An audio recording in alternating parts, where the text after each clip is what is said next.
దేవుని నామానికి మహిమ కలిగాక మా ఛానల్ చూసిన ప్రతి ఒక్కరు మర్చిపోకుండా లైక్ చేయండి, షేర్ చేయండి, సబ్స్క్రైబ్ చేసుకోండి. అలాగే కింద బెల్ ఐకాన్ని క్లిక్ చేయండి. దేవుని దీవించి ఆశీర్వదించును గాక. ఆమేన్.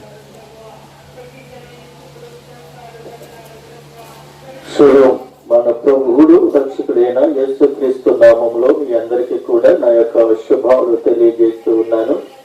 బాగున్నారు కదా? మీరు సంతోషంగా ఉండాలని, దీవెనకరంగా ఉండాలని, ఆశీర్వాదకరంగా ఉండాలని నా ఆశ, నా కోరిక, నా ప్రార్థన. ఈరోజు మనము ప్రాముఖ్యమైన సమయంలోనికి వచ్చాం. ఎందుకనంటే మహిమ గల దేవుడు, సర్వాధికారి, సర్వ సృష్టికర్తనే మనము ఆరాధిస్తూ ఉన్నాం. ఎందుకనంటే క్రీస్తును వెంబడించిన వారు, క్రీస్తులో బ్రతికిన వారు వాళ్ళందరూ కూడా ఏమవుతారు అనంటే రక్షింపబడతారు. క్రీస్తు రక్తములో మనం కడగబడి క్రీస్తును వెంబడించి క్రీస్తు రాజ్యము కొరకు మనము ఎదురు చూసిన వారమై ఉండాలి. ఎందుకనంటే ఈరోజు క్రీస్తు లేకుండగా, క్రీస్తు రక్తములో కడగబడకుండగా మనమేమై ఉన్నాము అనంటే లోకములో తిరుగుతూ ఉన్నాం. క్రీస్తుని వెంబడించుకుండగా, క్రీస్తుని ప్రేమించుకుండగా, క్రీస్తుని ఆరాధించుకుండగా మనం ఏం చేస్తూ ఉన్నాము అనంటే లోకములో తిరుగుతూ ఉన్నాం. ఆయన మనతో మాట్లాడటానికి ఇష్టపడుతూ ఉన్నాడు. ప్రతిరోజు దేవుణ్ణి నువ్వు మహిమపరుస్తావని, దేవుణ్ణి గణపరుస్తావని, దేవుణ్ణి ఆరాధిస్తావని దేవుడు నీ వైపు ఆయన చూస్తూ ఉన్నాడు. ఆయన చూస్తున్న దేవుడు, ఆయన మాట్లాడుతూ ఉన్న దేవుడు. ఆయన దర్శనం ద్వారా మాట్లాడతాడు, ఆయన ఆత్మ ద్వారా మాట్లాడతాడు, ఆయన ప్రవచనం ద్వారా మాట్లాడతాడు, ఆయన భాషల ద్వారా కూడా మాట్లాడుతూ ఉంటాడు. ప్రతిరోజు కూడా నీవు దేవుని వైపును చూస్తూ, దేవుని వైపుతో సంఘర్షం చేస్తూ, దేవుని వైపుకి నడిస్తే ప్రతిరోజు కూడా దేవుడు నేను నడిపించటానికి ఆయన ఇష్టపడుతూ ఉన్నాడు.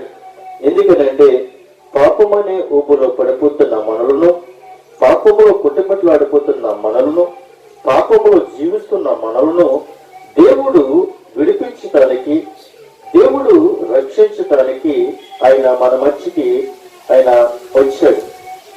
లోక రక్షకుడైన యేసుక్రీస్తు ఆయన 2000 సంవత్సరములకు ముందే, అనగా 2025 సంవత్సరములకు ముందే ఆయన మన మధ్యకి వచ్చాడు. అయినప్పటికీ కూడా ఆయన వచ్చాడని మనము ఎవరము కూడా గ్రహించలేకపోతూ ఉన్నాం. ఆయన వచ్చాడు, ఆయన వచ్చి మన కొరకు ప్రాణం పెట్టాడని మనము గ్రహించలేకపోతూ ఉన్నాం. అయితే ప్రియమైన దేవుని యొక్క బిడ్డలారా, ఈ రోజుని కొద్ది నిమిషాలు దేవుని యొక్క వాక్యాన్ని మనము ధ్యానించుకోబోతూ ఉన్నాం. కొద్ది నిమిషాలు దేవుని యొక్క వాక్యములో నుండి మనం ధ్యానించుకోబోతూ ఉన్నాం. అయితే ఇక్కడ ఎవరి కొరకు మాట్లాడుతూ ఉన్నారు అని అంటే పెద్దల కొరకు మాట్లాడుతూ ఉన్నాడు. ఆయన చిన్నైనా కావచ్చు, పెద్ద అయినైనా కావచ్చు, ఎవరైనా కావచ్చు. అయితే పెద్దలను మనము నిర్ణయించుకుంటాం. సంఘ పెద్దలైనా కావచ్చు, లేదంటే గృహ పెద్దలైనా కావచ్చు, లేక గ్రామ పెద్దలైనా కావచ్చు, అలాగే దేవుని యొక్క సంఘ పెద్దలైనా కావచ్చు. మనము కొంతమంది ప్రజలు ఏం చేస్తూ ఉంటారంటే పెద్దలను నియమించుకుంటూ ఉంటారు. అయితే పెద్దలను మనము నియమించుకున్న మనము పెద్దలు ఎలాగా పరిపాలించాలో మనకి దేవుడు చూపిస్తూ ఉన్నాడు. కళ్ళ కట్టినట్లుగా ఇక్కడ మనకి వాళ్ళ యొక్క పరిపాలన ఎలాగుండాలి, ఏ విధంగా ఉండాలి అన్న విషయాలను ఈ రోజున మనము నేర్చుకోబోతూ ఉన్నాం. చూడండి ప్రియమైన దేవుని బిడ్డలారా, మొదటి తిమోతి రాసిన పత్రికలో 5వ అధ్యాయము 17వ వచనములో మనము చదువుకుంటే అక్కడ కొన్ని విషయాలు మనతో మాట్లాడుతూ ఉన్నాడు. చూడండి, మీరు కూడా మీ గ్రంథాలను తెరిచి చదివినట్లయితే ఇక్కడ ఆ విషయాలు మనతో మాట్లాడుతూ ఉన్నాడు. బాగుగా పాలన చెయ్యు పెద్దలను, విశేషముగా వాక్యమందును ఉపదేశమందును ప్రయాసపడు వారిని రెట్టింపు సన్మానమునకు పాత్రులుగా ఎంచవలెను అని చెప్తూ ఉన్నాడు.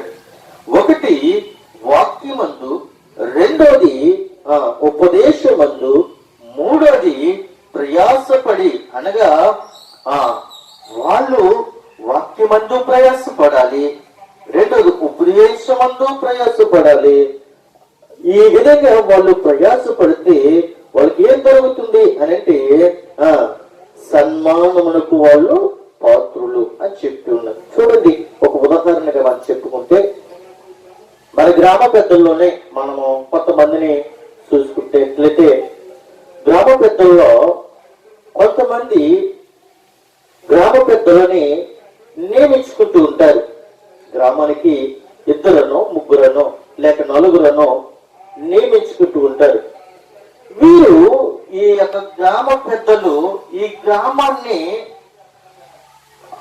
వాళ్ళు ఏం చేయాలంటే పరిపాలన చేయాలి, అంటే పాలించాలి అన్నమాట.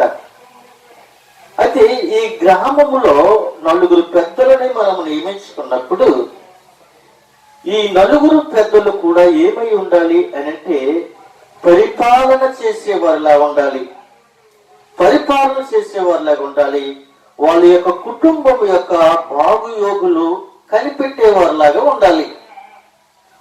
వాళ్ళు భార్య భర్తలో సమస్య కావచ్చు, కుటుంబంలో సమస్య కావచ్చు, ఆర్థిక ఇబ్బందుల్లో సమస్య కావచ్చు, ఏదైనా జైలు విషయంలో కావచ్చు, లేదంటే వేరే వేరే విషయంలో కావచ్చు, వాళ్ళని ఈ యొక్క పెద్దల దగ్గరికి మనం వెళ్ళి నా కుటుంబ సమస్య ఎలాగుంది, నా గ్రామం సమస్య ఎలాగుంది, నా ఆర్థిక సమస్య ఎలాగుంది, మేము ఈ యొక్క గ్రామంలో చాలా మేము ఎదుర్కొంటున్నాము, మీరు మాకు సమాధానం చెప్పండి, మాకు సమాధాన పరచండి అని చెప్పి వాళ్ళ దగ్గరికి వెళ్ళినప్పుడు వాళ్ళు ఏమీ ఆశించకుండగా, ఎవరు ఈ యొక్క పెద్దలు ఏమీ కూడా ఆశించకుండగా ఆ వెళ్ళిన వ్యక్తి దగ్గర మీరు వెళ్ళండి మేము వస్తాము అని చెప్పి గ్రామంలో ఉన్న వాళ్ళందరినీ కూడా అక్కడికి సమకూర్చి ఈ 4 పెద్దలు కూడా వాళ్ళని నిలబెట్టి ఎవరిది తప్పు, ఎవరిది ఒప్పు, ఎవరిది న్యాయమో ఎవరిది అన్యాయమో తెలుసుకొని మంచి తీర్పు తీర్చి న్యాయము సమకూరిస్తే వారు నిజమైన పరిపాలనకు నిజమైన పెద్దలు. అయితే ఇక్కడ అలా జరగట్లేదు ప్రియమైన బిడ్డలారా, ఇక్కడ అలా జరగట్లేదు. నేను తప్పు చేసి ఆ తప్పుని కప్పపుచ్చుకోవటం కొరకు ఈ 4 పెద్దలని నేను సమకూర్చుకొని మీరు ఈ తప్పుని కప్పపుచ్చితే నేను మీకు ఎంత భరోసా అనగా ఎంత కానుకలు నేను ఇస్తాను అని చెప్పి ఆ పెద్దల దగ్గరికి వెళ్ళి ముందుగా మాట్లాడుకొని అతనికి కొంతమంది అమౌంట్ వాళ్ళకి ఇచ్చి ఈ తప్పుడు సాక్ష్యంగా వారు తప్పించుకోవడం కొరకు ఆ పెద్దలని ముందుగా కొనుక్కుంటూ ఉంటారు. ఇది కాదు, ఈ యొక్క పరిస్థితులు కాదు పెద్దలు చేయవలసింది. పెద్దలు ఏం చేయాలి అనంటే ఇద్దరును కూడా ఎదురు బదులను కూడా నిలబెట్టి ఆ యొక్క 4 ఈ 4 పెద్దలు కూడా ఏం చేయాలి అనంటే ఎవరిది తప్పు ఎవరిది ఒప్పు తెలుసుకొని వాళ్ళకి న్యాయము సమకూరిస్తే వారు వాళ్ళ హృదయములో వాళ్ళు ఏం కట్టుకుంటారంటే గూడి కట్టుకుంటారు. నా మీద ఉన్న నేను తప్పు చేస్తాను ఒప్పు చేస్తాను, నా 4 పెద్దలు నాకు న్యాయం తీర్చారు అని ఆ యొక్క అన్యాయస్తుడికి తెలియాలి. నా పట్ల న్యాయం జరిగింది అని ఆ అన్యాయస్తుడికి తెలిస్తే అక్కడ ఆ యొక్క అన్యాయస్తుడు న్యాయం జరిగిందని తెలుసుకుని తన హృదయంలో సంతోషించి వాళ్ళ 4 కూడా గౌరవిస్తాడు, రెండోదిగా సన్మానిస్తాడు. అయితే ఈ పెద్దలు ఎలాగుండాలి అని ఒకసారి ఆలోచించగలిగినట్లయితే వాక్యమందు నిలకడగా ఉండాలి. రెండోది ఉపదేశమందు వాళ్ళు ఉపదేశించే విధంగా వారు నోరు ఉండాలి. అయితే ఈ రోజున మనము చూసినట్లయితే ఉపదేశమందు ఉండాలి. వాళ్ళు ప్రయాసపడే విధంగా ఉండాలి. అయితే ఈ విధంగా వాక్యమందు వాళ్ళ నిలకడగా ఉండి సమానంగా వాళ్ళు తీర్పు తీర్చినప్పుడు వాళ్ళు ఏమవుతారు అనంటే సన్మానాలకి వాళ్ళు పాత్రులు. గ్రామంలోనే ఆ అన్యాయస్తుడికి న్యాయం జరిగినప్పుడు అతడు ఆ నలుగురిలో ఏం చేస్తాడు తెలుసా? ఒక సాల్వ తీసుకునో లేదంటే ఒక దండ తీసుకునో వచ్చి ఆ యొక్క నలుగురికి సన్మానించి గౌరవించి నేను లోకములో అందరూ కూడా నన్ను వేళన చేస్తే నన్ను ఈ ప్రజలలో నన్ను సమానుడిగా చూసి సమానత్వంగా నన్ను చూసి అందరిలో నన్ను నిలబెట్టి నా యొక్క తప్పేదో ఒప్పేదో మీరు చూసి నాకు న్యాయము చేర్చారు కాబట్టి మిమ్మల్ని నేను సన్మానిస్తున్నాను అని చెప్తూ ఉన్నాడు. అయితే ఇక్కడ చూసినట్లయితే ప్రియమైన దేవుని బిడ్డలారా, ఏ పెద్దలైనా కావచ్చు, ఏ పాలన చేసేవారైనా కావచ్చు, చూడండి ప్రియమైన దేవుని బిడ్డలారా, సంఘ పెద్దల్లో కూడా చాలా మంది ఉంటారు. సంఘ పెద్దల్లో కూడా చాలా మంది ఉంటారు. 2-3 సంఘ పెద్దలు ఉంటారు. వాళ్ళు సంఘ పెద్దలు ఎందుకని నిర్మించుకుంటారు అంటే బయట ఉన్న తోడేళ్ళు సంఘంలోనికి రాకుండా కాసుకోవటం కొరకు సంఘ పెద్దలని నియమించుకుంటూ ఉంటారు. బయట తోడేళ్ళు సంఘంలోనికి వచ్చి సంఘాన్ని పాడు చేయకుండా ఉండడం కొరకు వాళ్ళు ఏం చేస్తారంటే సంఘ పెద్దలని నియమించుకుంటారు. అయితే వీళ్ళు బయటి వారిని లోనికి రాకుండా కాసుకోవడానికే ఈ యొక్క సంఘ పెద్దలు గాని ఈ సంఘంలో ఉన్న వారిని వేలడానికి కాదు. సంఘ పెద్దలు ఉన్నది దేనికి అంటే బయటి వారు లోనికి రాకుండా ఉండడం కొరకే సంఘ పెద్దలు. గ్రామ పెద్దలైనా అదే విధంగా బయట వారు గ్రామంలోనికి రాకుండా ఉండడము కొరకే, వీళ్ళ కాపుదల కొరకే, న్యాయము తీర్చడము కొరకే ఈ యొక్క గ్రామ పెద్దలు ఈ యొక్క సంఘ పెద్దలుగా గాని వేరే మీద మేము పెత్తనాలు చేసేవారిలాగా మనం ఉండకూడదు. అది ఇక్కడ అంటున్నాడు ప్రభువైన దేవుడు ఏమని చెప్తూ ఉన్నాడంటే బాగుగా పాలన చేయు పెద్దలను విశేషముగా వాక్యమందును ఉపదేశమందును ప్రయాసపడు వారిని రెట్టింపు సన్మానముకు పాత్రులుగా ఎంచుడి అని చెప్తున్నాడు. మంచి నాయకులు అనవచ్చు. ఎందుకంటే మంచి నాయకులు, ఈ పెద్దలు ఏమై ఉన్నారంటే మంచి నాయకులై ఉన్నారు. ఈ మంచి నాయకులు అనుమతించే వారిలాగా ఉన్నారు. పెద్దలు అనగా మనం జ్ఞాపకం చేసుకోవచ్చు. పెద్ద అనంటే కాపరి కావచ్చు, లేదంటే పాస్టర్ గారు కావచ్చు, లేకపోతే అధికారి కావచ్చు, లేకపోతే సంఘ పెద్ద కూడా కావచ్చు. సంఘ పెద్ద సంఘాన్ని కాచేవాడు, కాపరి సంఘాన్ని కాచుకునేవాడు, పాస్టర్ కూడా సంఘాన్ని కాచుకునేవాడు. ఈ 4 వ్యత్యాసాలు ఒకే విధంగా కనబడుతున్నాయి. దేనికి అంటే అధికారము. పెద్దకి అధికారం ఉంది, కాపరికి అధికారం ఉంది, పాస్టర్కి అధికారం ఉంది. ఈ అధికారము మనము ఏం చేయాలి అంటే కాసుకునే వారిలాగా ఉండాలి. పెద్ద అయినా, కాపరి అయినా, పాస్టర్ అయినా, ఎవరైనా కావచ్చు, ఆ యొక్క పాలన బాగుగా జరగాలి. ప్రతిరోజు నీ సంఘానికి దేవుని యొక్క వాక్యము మరి నువ్వు బోధించి వారు బయటికి వెళ్ళిపోకుండా నువ్వు కాసుకుంటే,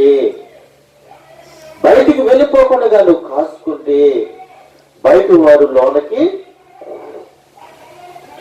ఎప్పుడైతే నీలో సరైన బోధ లేదో, సరైన క్రమశిక్షణ లేదో, సరైన వాక్యము లేదో, అప్పుడు నీ యొక్క సంఘములో నుండి బయటికి వెళ్ళిపోతారు. పరిపాలన సరిగ్గా లేనప్పుడు నీ గృహములో నుండి బయటికి వెళ్ళిపోతారు. నీ పాలన సరిగ్గా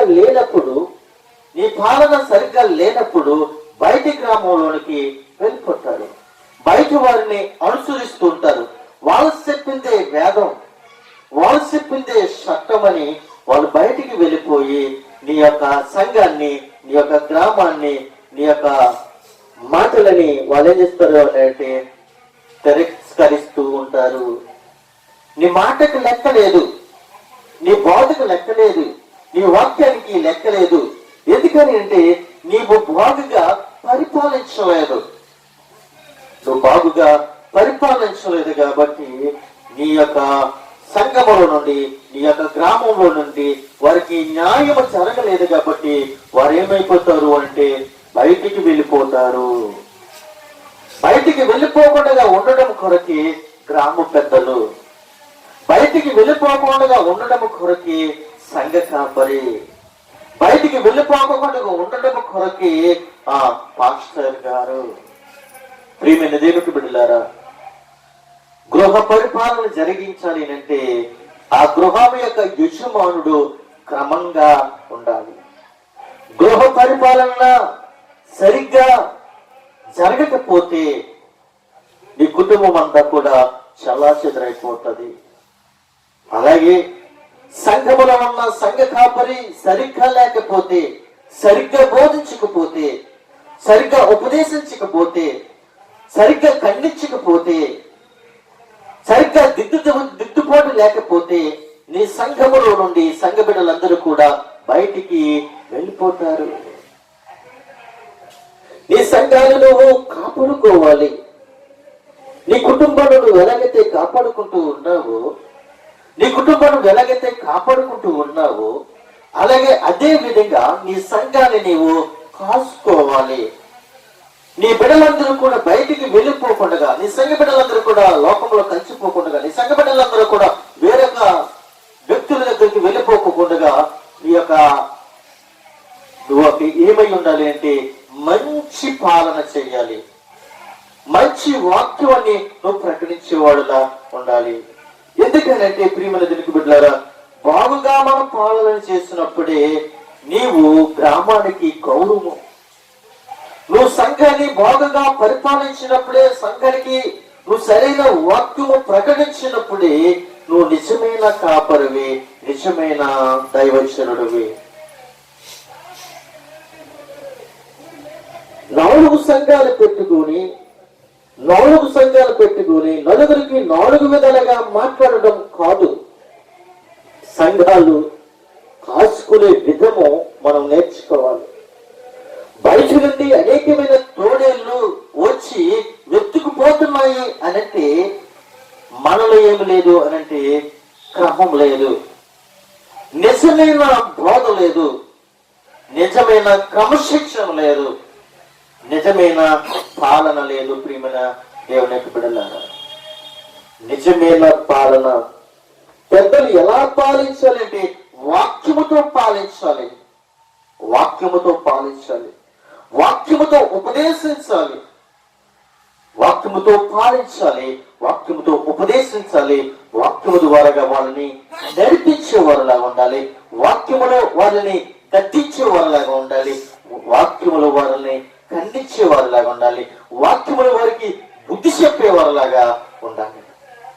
కాపరైనా పెద్దైనా ఎవరైనా కావచ్చు.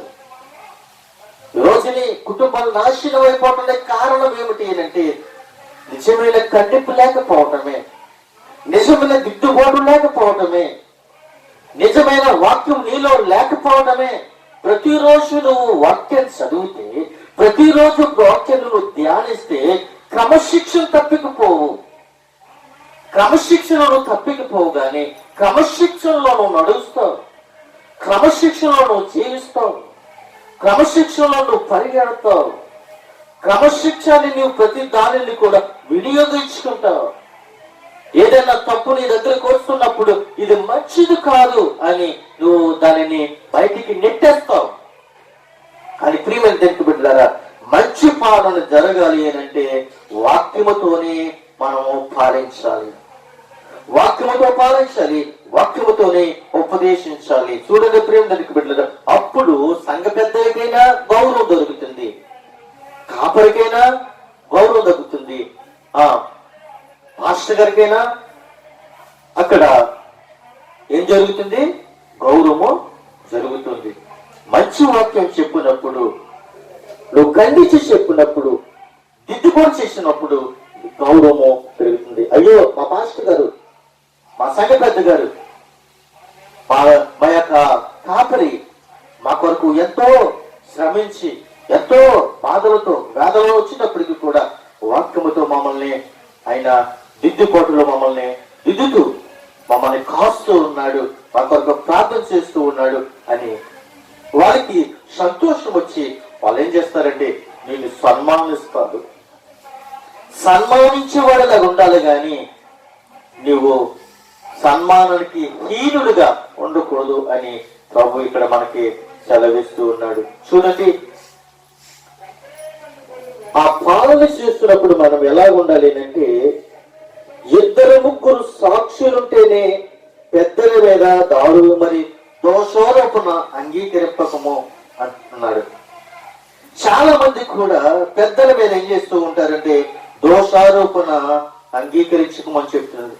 చాలా మంది కూడా పెద్దల మీద ఏం చేస్తారంటే కక్ష కట్టుకుని మా సంఘ పెద్ద గారండి ఎలా మాట్లాడతాడండి, అలా మాట్లాడతాడండి, ఏం మాట్లాడతాడో తెలియదండి, ఏమి దిద్దుబాటండి, ఒకళ్ళో విధంగా చూస్తాడండి, ఒకళ్ళో విధంగా చూస్తాడండి. ఇది ఈ యొక్క బయట నుంచి వచ్చిన వదంతులు. మరొక విషయం మనం జ్ఞాపకం చేసుకున్నట్లయితే సంఘ కాపురం మీద కూడా మా పాస్టర్ గారు సరైన వాక్యం చెప్పరండి, సరైన ఉపదేశం లేదండి, సరైన దిద్దుబాటు లేదండి మా పాస్టర్ గారికి. అక్కడో మాట మాట్లాడతాడండి, ఇక్కడో మాట మాట్లాడతాడండి, వాళ్ళ కొంపల కాడికి వెళ్ళి ఆ కొంపల కాడ ఓ మాట మాట్లాడతాడండి, ఈ కొంప కాడికి వెళ్ళి ఈ కొంప కాడ మాట మాట్లాడతాడండి. ఏం మాట్లాడతాడు మా పాస్టర్ గారికి వైనం లేదండి. ఎందుకని కాపరిగా ఉన్నాడు, ఎందుకు పాస్టర్ గా ఉన్నాడు నాకు అర్థం కావట్లేదండి అని దైవజనుల మీద దోషారోపణ మోపుతూ ఉంటారు. దేవుడు సంఘ పెద్దని దేవుడే నిర్ణయించుకున్నాడు, కాపరిని దేవుడే నిర్ణయించుకున్నాడు, పాస్టర్ని కూడా దేవుడే నిర్ణయించుకున్నాడు, సువార్తికుడిని దేవుడే నిర్ణయించుకున్నాడు, ప్రవక్తలని దేవుడే నిర్ణయించుకున్నాడు. అయితే ప్రియమందరికి బిడ్డలారా, యుద్ధులలో భయపడు నిమిత్తము పాపము చేయవారిని అందరి ఎదుట గద్దింపుము అని చెప్తూ ఉన్నాడు. విరోధ బుద్ధినైనను పక్షపాతతోనైనను ఏమీ చేయక నేను చెప్పిన సంగతులను గైకొనవలనని దేవుని ఎదుటను క్రీస్తు ఎదుటను ఏర్పరచబడిన దేవదూతల ఎదుటను నీకు ఆనబెట్టుచూ ఉన్నాను అని చెప్తూ ఉన్నాడు. ప్రియమైన దేవునికి బిడ్డలారా, పెద్దల మీద మనము నేరాలు మోపకూడదు, సంఘ పెద్దల మీద మనము నేరాలు మోపకూడదు, కాపర్ల మీద మనము నేరాలు మోపకూడదు,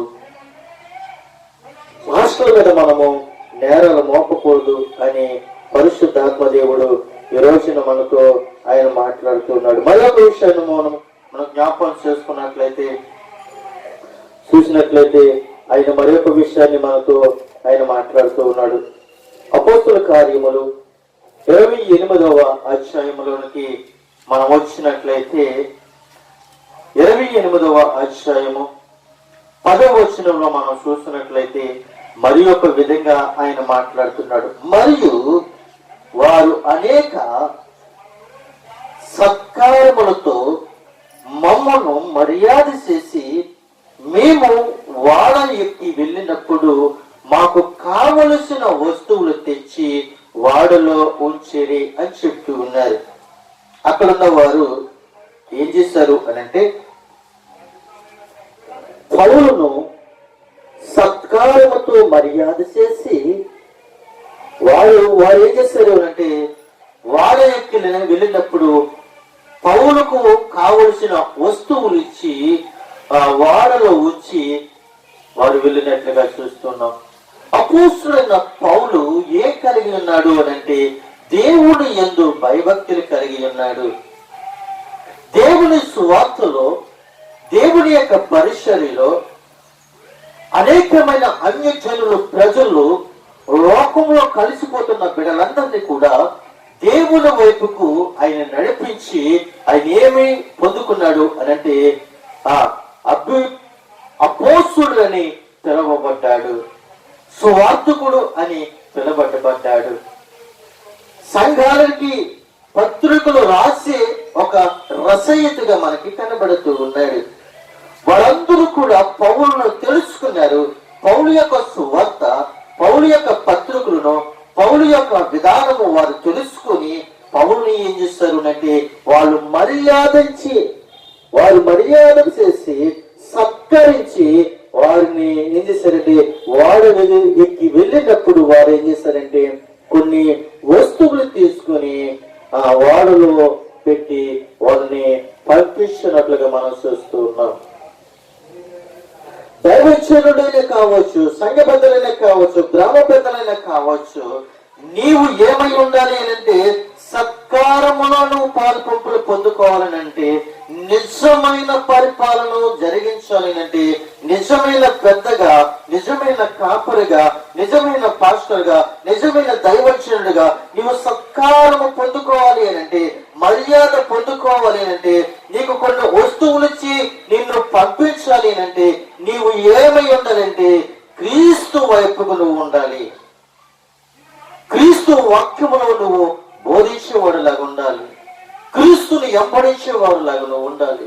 క్రీస్తు పరిపాలన పాలించేవాడులాగా ఉంటే నువ్వు ఉన్నట్లయితే, క్రీస్తు పరిపాలన, క్రీస్తు బిడ్డలందరినీ కూడా పరిపాలించేవాళ్ళగా నువ్వు ఉంటే, నువ్వందరూ కూడా ఏం చేస్తారో తెలుసా? నేను సత్కరిస్తారు, నిన్ను గౌరవిస్తారు, నీకు మర్యాదలు ఇస్తారు. కొంతమందికి ద్వేషంగా ఉండొచ్చేమో, కొంతమందికి నీవు అన్యాయస్తుడిగా ఉండొచ్చేమో, కానీ క్రీస్తు నందున్న నీకు మర్యాద దొరుకుతుంది, సత్కారము దొరుకుతుంది. సమాజంలో తిరుగుతున్న నీకును, సమాజంలో పాకులాడుతున్న నీకు సత్కారం దొరకకపోవచ్చేమో, కానీ క్రీస్తు నందున్న నీకు సత్కారము దొరుకుతుంది, మర్యాద దొరుకుతూ ఉంది అని ప్రభు మనతో ఆయన మాట్లాడుతూ ఉన్నాడు. ప్రియమైన దేవుని బిడ్డలారా, ఇంకొక విషయం మనం జ్ఞాపకం చేసుకున్నట్లయితే ఆయన మరి ఒక విషయాన్ని మనకు బయలుపరుస్తూ ఉన్నాడు. ఫిలిప్పీయులకు రాసిన పత్రికలో 2వ అధ్యాయము 29-30 వచనంలో మనం చూస్తున్నట్లయితే అక్కడ మరి ఒక విషయాన్ని దేవుడు మనతో మాట్లాడుతూ ఉన్నాడు. నా ఎడల మీ ఉపసర్యములో ఉన్న కొందరును తీర్పు తీర్చుటకే అతడు తన ప్రాణమునకైనను లక్ష్య పెట్టక క్రీస్తు యొక్క పని నిమిత్తము సావునకు సిద్ధమై ఉండెను గనుక పూర్ణానందముతో ప్రభునందు అతనిని చేర్చుకుని అట్టి వారిని గణపరుచుడి అని చెప్తూ ఉన్నాడు. క్రీస్తుని వెంబడించే వారిని, క్రీస్తుని ప్రేమించే వారిని, సంఘాన్ని కాసుకునే వారిని, సంఘ పెద్దలు ఎవరైనా కావచ్చు, ప్రియమిద్దరికి బిడ్డలారా, సంఘ పెద్దలనైనా కావచ్చు, కాపర్నైనా కావచ్చు, పాస్టర్ గారినైనా కావచ్చు, దైవజనులైనా కావచ్చు, సువార్త ప్రకటించే వారినైనా కావచ్చు, వాక్యాన్ని ఉపదేశించే వారినైనా కావచ్చు, ఎవరినైనా కావచ్చు, మనం ఏం చేయాలంటే క్రీస్తు నందున్న బిడ్డలందరినీ కూడా మనము ఏం చేయాలి అంటే గణపరచాలి. గణపరచమని ఇక్కడ చెప్తూ ఉన్నాడు. అయితే ఇక్కడ మనం చూస్తున్నట్లయితే అక్కడ కొన్ని విషయాలు మనం జ్ఞాపకం చేసుకున్నట్లయితే అదే ఫిలిప్పీయులకు రాసిన పత్రిక 2వ అధ్యాయము 24వ వచనంలోకి మనం వెళ్ళినట్లయితే అక్కడ ఒక మాట మనకు కనబడుతుంది. నేను శీఘ్రముగా వచ్చేదనని ప్రభువును బట్టి నమ్ముతూ ఉన్నాను, మరియు నా సహోదరుడు జతపడివాడు, నా తోటి యోధుడు, మీ దూతయు, నా అవసరమునకు ఉపచారించు వాడినైనా ఎపపుస్తోతును మీ యొద్దకు పంపుటకు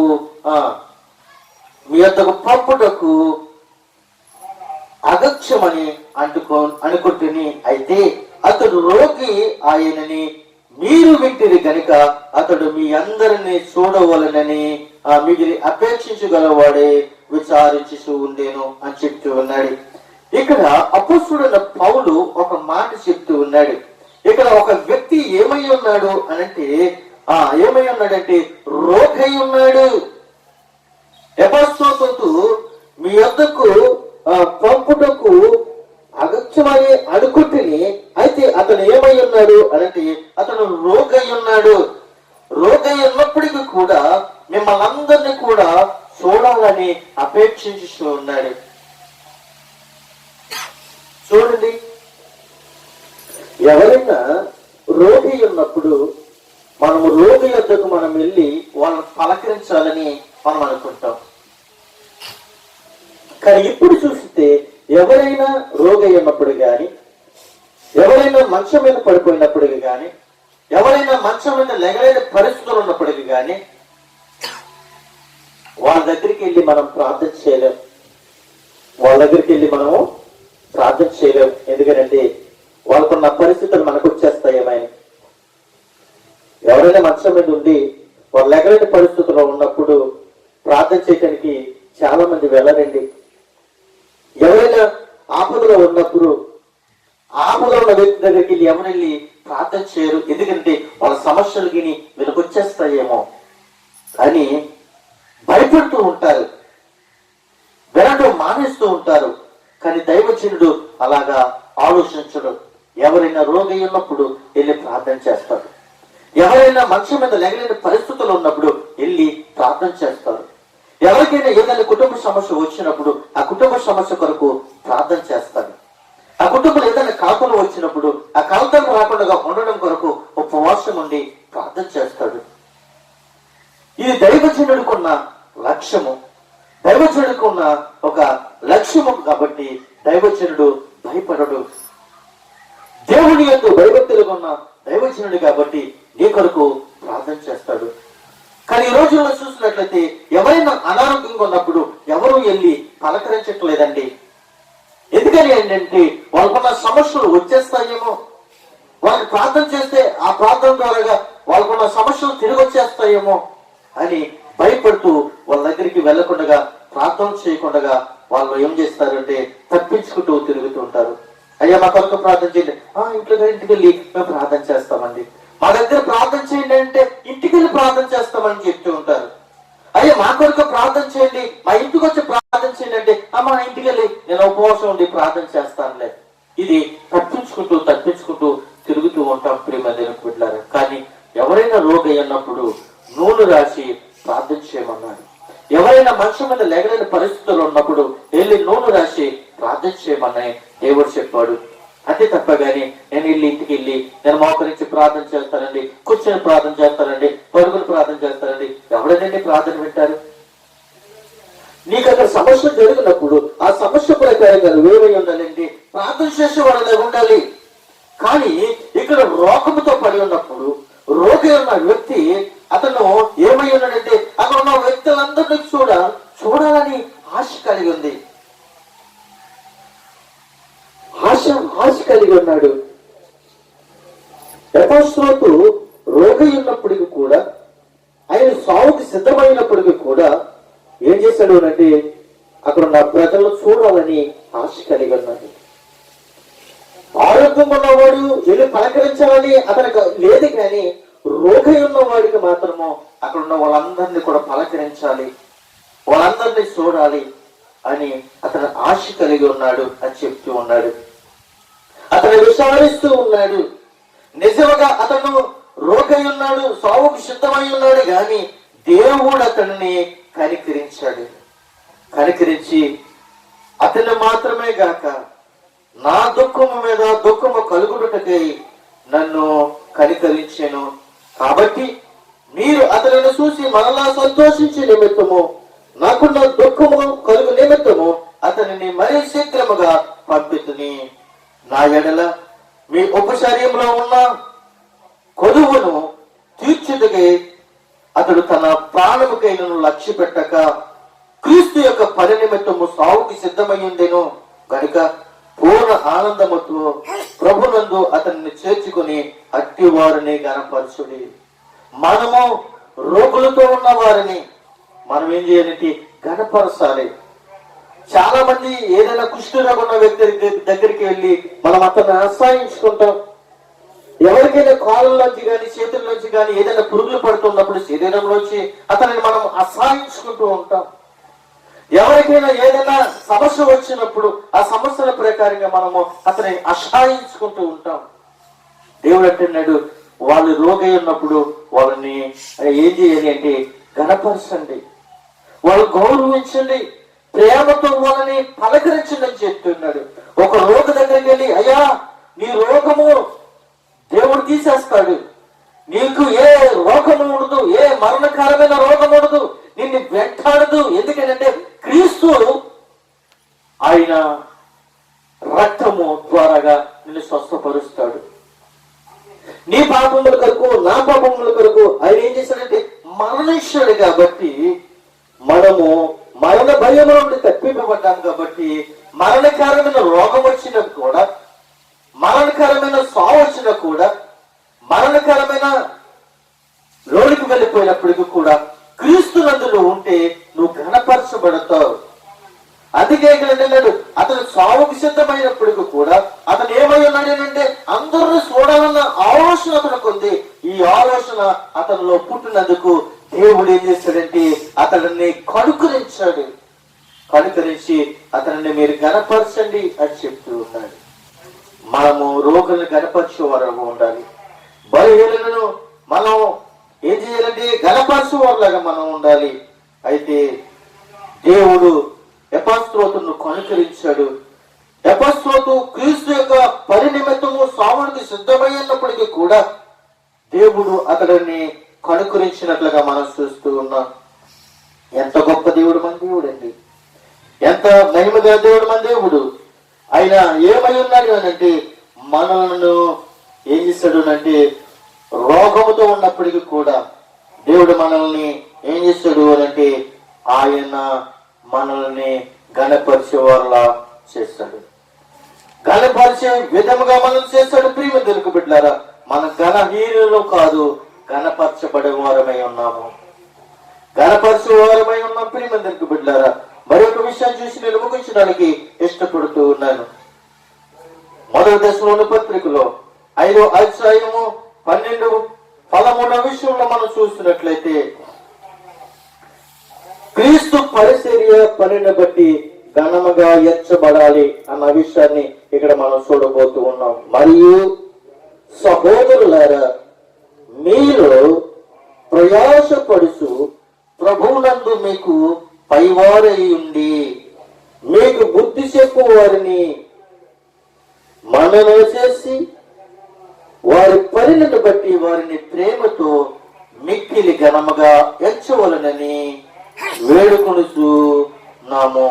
మరియు ఒకరితో ఒకడు సమాధానముగా ఉండడి అని చెప్తూ ఉన్నాడు. మనలో చేస్తున్న పనిని బట్టి, మనము చేస్తున్న పనిని బట్టి మనకేమొస్తుంది అంటే ఘనత వస్తుంది. మనం చేస్తున్న పనిని బట్టే ఘనత వస్తుంది, కానీ రెండోది ఏమి కూడా రావటం లేదని ప్రభు సెలవిస్తూ ఉన్నాడు. మనం చేస్తున్న పని ఏమై ఉండాలి? క్రీస్తు పని ఉండాలి. క్రీస్తును ఎంబడించే వారిలాగా ఉండాలి, క్రీస్తును ప్రేమించే వారిలాగా ఉండాలి, క్రీస్తును స్తుతించే వారిలాగా, క్రీస్తుకు కృతజ్ఞతాస్తుతులు చెల్లించే వారిలాగా మనం ఉండాలి. అయితే ప్రియమైన దేవుని బిడ్డలారా, మనమందరము కూడా క్రీస్తును ఎంబడించే వారిలాగా, క్రీస్తును ప్రేమించే వారిలాగా ఉండాలి. ఎందుకంటే వారి పనిని బట్టి వారిని ప్రేమతో మిక్కిలి ఘనముగా ఎంచవలనని వేడుకొనుచున్నాను. మరియు ఒకరితో ఒకడు సమాధానముగా ఉండాలి. మనమందరము కూడా సమాజములో సమాధానముగా ఉంటే మనకేం జరుగుతుంది అంటే ఘనత దొరుకుతుంది. క్రీస్తు ప్రేమ మనందరిలో ఉంటే మనకేం జరుగుతుందంటే ఘనత దొరుకుతుంది. ఘనత దొరికే వారిలాగా మనం ఉండాలి. ప్రియమైన దేవుని బిడ్డలారా, మనము ఇక్కడ కొన్ని విషయాలు మనం చూస్తాం. బాగుగా పాలన చేయు పెద్దలను సన్మానముకు పాత్రులు అని చూసాం. పెద్దలు ఎలా ఉండాలో మనం నేర్చుకున్నాము. అయితే దీపవాసులు పౌలును సత్కారముతో మర్యాద చేసి వాడు వెళ్ళినప్పుడు వాళ్ళు ఏం చేశారంటే కొన్ని వస్తువులు ఇచ్చి పంపించినట్లుగా మనం చూసాం. క్రీస్తు పరిచర్యలో ఉన్నవారిని ఘనపరచాలి అని పిలుపులకు రాసిన పత్రికలో మనం చూస్తాం. నిజముగా ఎపఫ్రోతు రోగై సావుకు సిద్ధమై ఉన్నప్పటికీ కూడా దేవుడు అతన్ని ఏం చేస్తాడంటే కనుకరించాడు, అతన్ని ఘనపరిచినట్లుగా మనం చూస్తున్నాం. అయితే క్రీస్తు పరిచర్య పనిని బట్టి మనము ఘనముగా ఎంచబడాలి అని మొదటి దశలోని పత్రికలో మనము నేర్చుకున్నాం. ప్రియమందరికి బిడ్డలారా, మన బ్రతుకు దినములన్నీ కూడా మనమందరము కూడా ఘనముగా ఎంచబడాలి అనంటే, ఘనపరచబడాలి అనంటే మనము క్రీస్తు ప్రేమలో దేవుని యొక్క సువార్త ప్రకటించే వారిలాగా ఉండాలని తెలియపరుస్తూ నా మాటలను ముగిస్తూ ఉన్నాను. కొద్ది మాటలు